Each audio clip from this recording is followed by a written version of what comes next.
Hello and welcome to my YouTube channel MR pharmacy. मेरा नाम है निशा सैनी। कल हमने बात की थी level of organization in the human body. आज हम उसके आगे की बात करेंगे कि सेल किस प्रकार से काम करती है। ठीक है, तो सबसे पहले हम उसकी डेफिनेशन देखते हैं। Cell is the smallest structure and functional unit of an organism human body. अपनी जो सेल होती है वो स्मॉलेस्ट यूनिट होती है ह्यूमन बॉडी की, फंक्शनल एंड स्ट्रक्चरल यूनिट। इससे मतलब इसका मतलब ये है कि ह्यूमन बॉडी में सेल स्मॉलेस्ट यूनिट है और फंक्शनल एंड स्ट्रक्चरल काम भी करती है और एक प्रारूप भी बनाती है बॉडी का।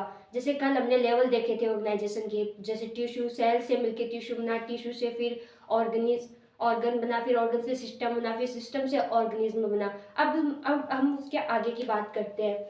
जैसे father of cell biology, father of cell biology मतलब इसकी शुरुआत कहाँ से हुई? तो जॉर्ज इमेल पैलेट ने इसकी शुरुआत की थी। Father of cell biology George Emil Palade है। ओके, फिर उसके आगे की बात करते हैं। Father of cell theory, cell theory दी किसने? तो सेल थ्योरी पहले दी मैथियस लाइडेन ने।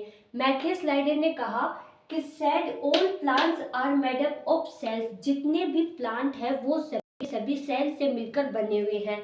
ठीक है, मैथियस लाइडेन ने ये कहा। फिर थियोडोर स्वान ने कहा said all animals are made up of cell. Theodor Schwann ने कहा कि जितने भी एनिमल्स है वो सेल से मिलकर बने हुए हैं। अब सेल थ्योरी जो दी थी वो दो साइंटिस्ट ने अलग अलग दी, एक ने प्लांट्स में दी, एक ने एनिमल्स में दी। अब इनसे पूछा गया कि जिस सेल की तुम बात कर रहे हो वो आई कहाँ से? तो इस चीज का जवाब दिया रुडोल्फ विट्रो ने। इसने कहा सेड ऑल एन ओमनिस सेलुला इज सेलुला, मतलब all cells come from pre existing cells. जो सेल है वो प्री एग्जाइटिंग सेल से आई है।